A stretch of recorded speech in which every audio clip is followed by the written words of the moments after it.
yet I ask you, is not an alien force already among us?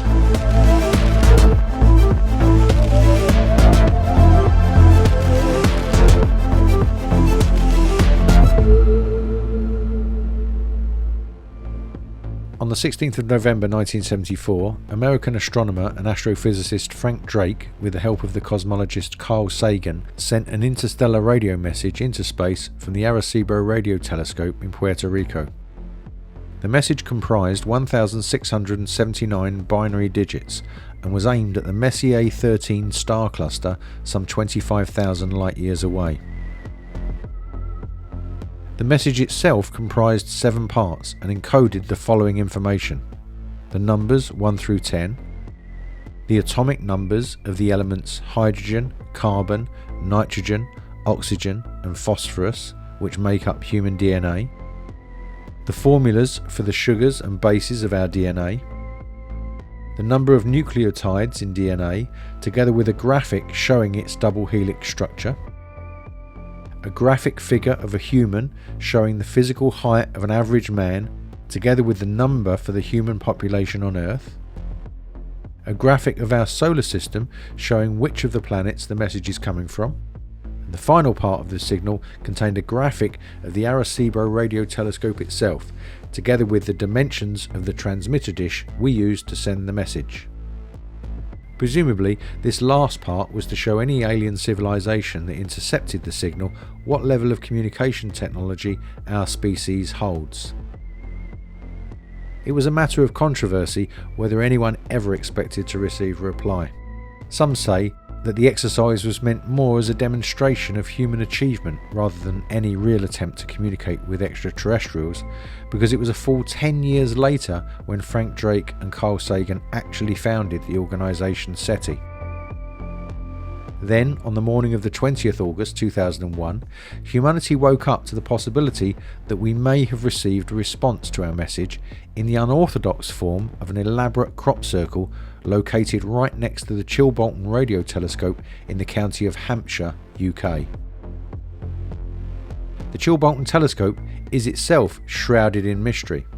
Officially, we are told that it is a weather monitoring station, but there is no telephone number listed for the installation, and there are clear signs warning people that this is government property and that no admittance is allowed. Researcher Colin Andrews conducted an interview with Darcy Ladd, the site manager of the Chilbolton telescope. He stated that no unusual activity was seen that morning, either in the field or with any aircraft overhead. He said that there were security cameras in operation at the site, but that they were not equipped with night vision capabilities.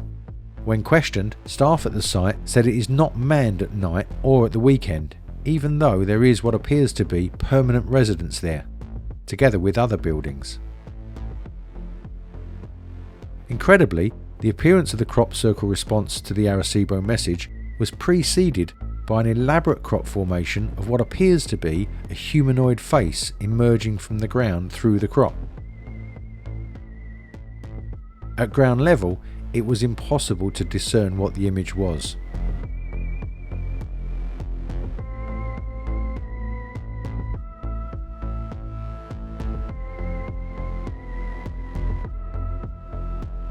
But from the air, and only at a certain angle, you could clearly see the eerie image of the face.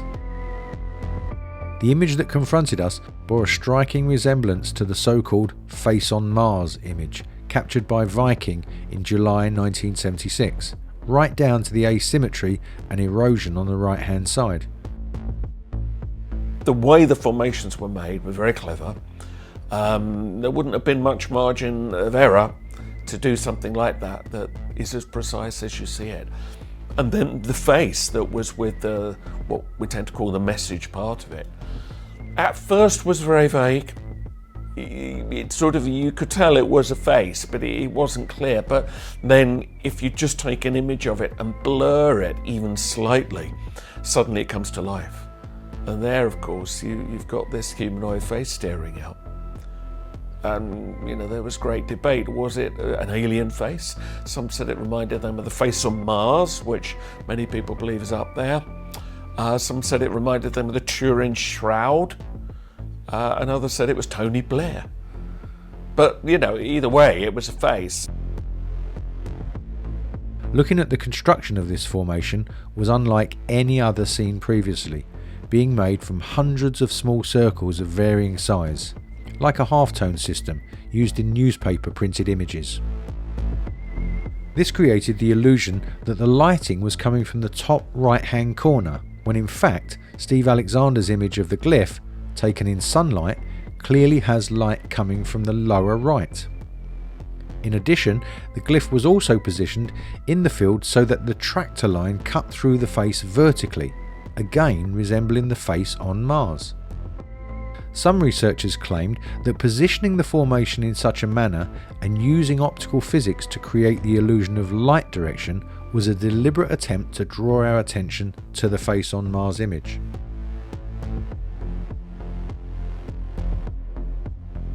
Then, 3 days later, just a few hundred metres away in the very same field, a huge rectangular formation which formed the reply to the original 1974 Arecibo message appeared. And they appeared a few days between each other. One was a face made of dots, like a dot matrix. The other was clearly a code that immediately made some people think that's really like the signal that we sent out in 1974, telling any hypothetical aliens out there what life on Earth was like. And what we have in the field is not quite the same. Changes the DNA that was originally encoded into it, shows a different planet, shows a different creature with a much larger head, and of course, therefore, look to some, well, like this is a reply. Something out there is telling us what life is like out there. Some were very upset by that because they thought, well, hang on a minute, because our signal can't even have got out there that far yet. But of course, the counter-argument to that is, yes, but they are here already. Compared with the original, it looks virtually identical, but upon closer inspection, we found some startling differences. The message received in the form of the crop circle described the same calculation system, numbers 1 through 10. But with the second category of chemical elements used to create life on Earth, the answer contained hydrogen, nitrogen, oxygen and carbon, but there was an additional element added: silicon. The crop circle also clearly shows a typical alien figure with a larger head in relation to its body, which has an average height of around 4 feet. It also shows that they have an extra string of DNA in their bodies. They inhabit the 3rd, 4th and 5th planets in their solar system and have a population of 21 billion. In the last section, where we showed a sketch of the Arecibo telescope in our outgoing message, this had been replaced by something altogether more complex. 1 year earlier, a strange crop circle had appeared in exactly the same place. If we consider for a moment that this is not some form of an elaborate hoax, then it would seem that we are being told that the crop circle that appeared 1 year before was used to transmit this message. Carl Sagan was approached for comment after the discovery of the formation, but he dismissed it out of hand, stating that he thought it was very unlikely that aliens would reply to his message with a crop circle.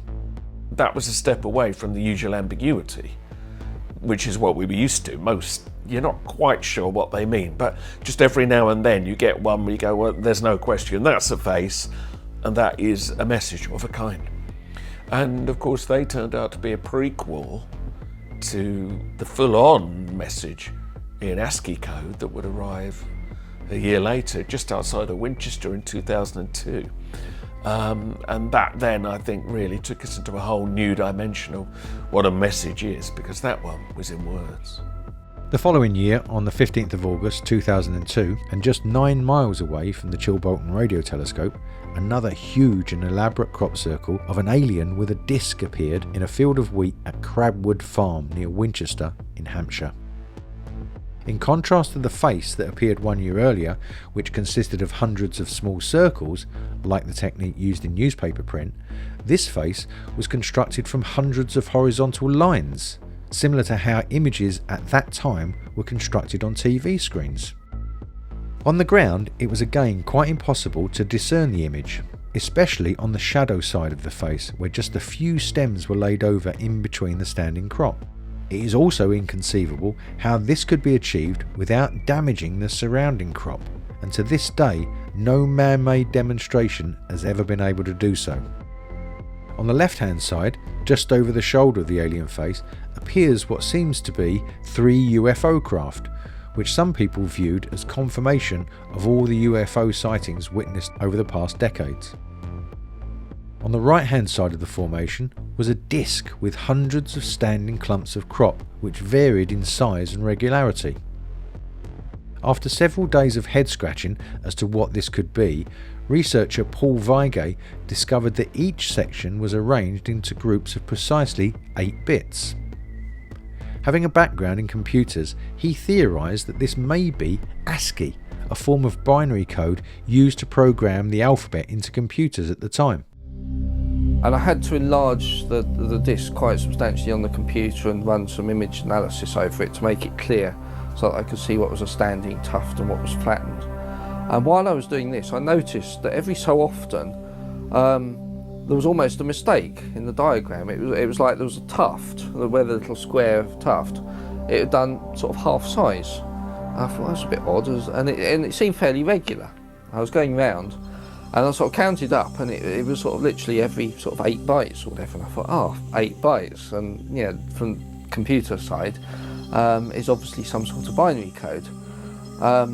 So then I did the straightforward thing. I just converted it into ASCII, which is the standard sort of computer language that you encode the alphabet in. And of course I then started to get words forming out, and I thought, I'm getting somewhere here. So I then did the whole thing for the whole lot, and got this message. The message read, "Beware the bearers of false gifts and their broken promises. Much pain, but still time. Believe there is good out there. We oppose deception." Conduit closing. The owner of the land was interviewed at the time, and he stated that engineers regularly visit that area of the field to service the radio masts and check on the water reservoir. He further stated that in his opinion it would be extremely difficult for anyone to have been making a crop circle up there during the day without being noticed by anyone.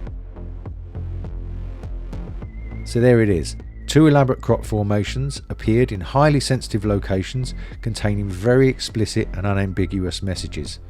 And once again, there were no witnesses. Given the ramifications for humanity and the recent mass sightings of what are being wrongly described as drones appearing over the US Air Force bases both here and abroad, together with the US Congress hearings seriously investigating a government cover-up of UAPs, is it now time to take these very explicit crop circle messages seriously? Let me know what you think in the comments below.